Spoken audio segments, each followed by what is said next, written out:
What's the meaning of cortical?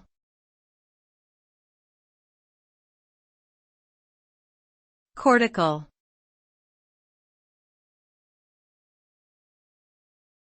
Cortical.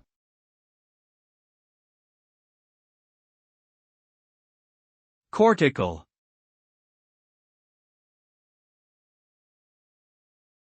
Cortical.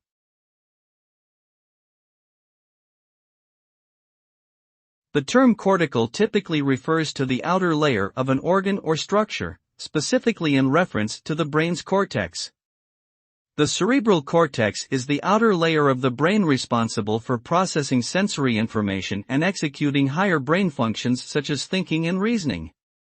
The cortical areas of the brain are organized into different regions, each with specific functions.